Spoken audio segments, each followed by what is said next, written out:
Why the two angels arrived at Sodom in the evening, and Lot was sitting in the gateway of the city. When he saw them, he got up to meet them and bowed down with his face to the ground. "Squared, my lords," he said, "please turn aside to your servant's house. You can wash your feet and spend the night and then go on your way early in the morning." "No," they answered, "we will spend the night in the square." Cubed, but he insisted so strongly that they did go with him and entered his house. He prepared a meal for them, baking bread without yeast, and they ate. Before they had gone to bed, all the men from every part of the city of Sodom, both young and old, surrounded the house. They called to Lot, "Where are the men who came to you tonight? Bring them out to us so that we can have sex with them." Lot went outside to meet them and shut the door behind him, and said, "No, my friends, don't do this wicked thing.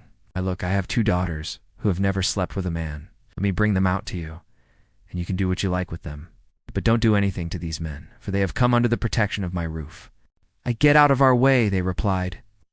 "This fellow came here as a foreigner, and now he wants to play the judge. We'll treat you worse than them." He kept bringing pressure on Lot and moved forward to break down the door. But the men inside reached out and pulled Lot back into the house and shut the door. Then they struck the men who were at the door of the house, young and old, with blindness, so that they could not find the door.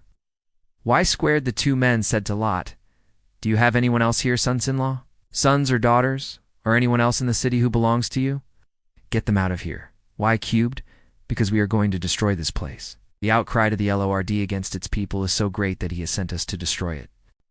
So Lot went out and spoke to his sons-in-law, who were pledged to marry his daughters. He said, "Hurry and get out of this place, because the Lord is about to destroy the city." But his sons-in-law thought he was joking.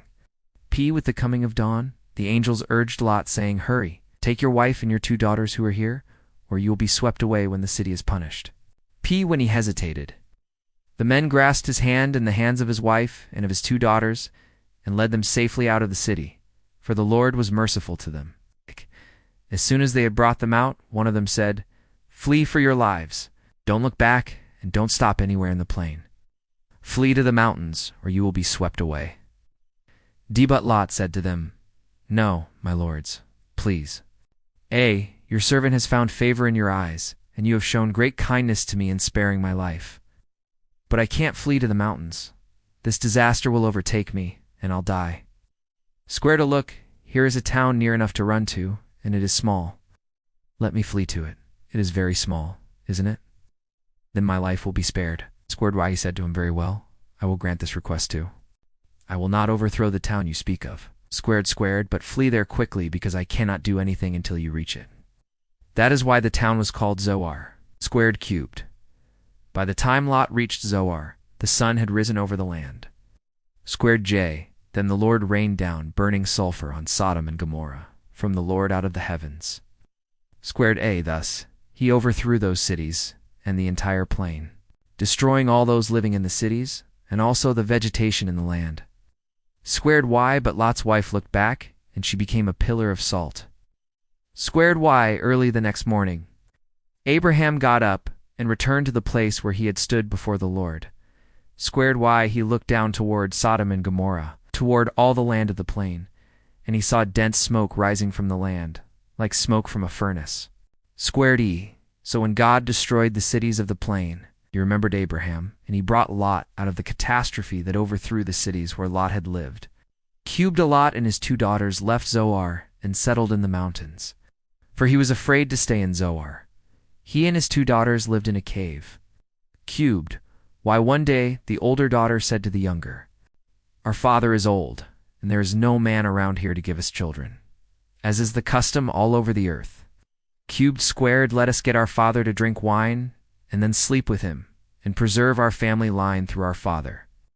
That night they got their father to drink wine, and the older daughter went in and slept with him. He was not aware of it when she lay down or when she got up. The next day, the older daughter said to the younger, "Last night I slept with my father. Let's get him to drink wine again tonight.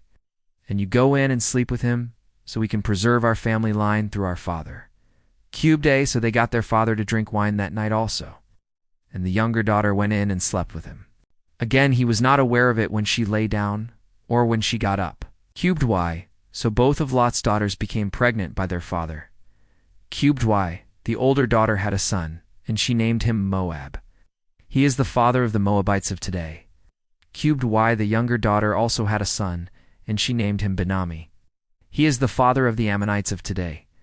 Genesis 1:9-138.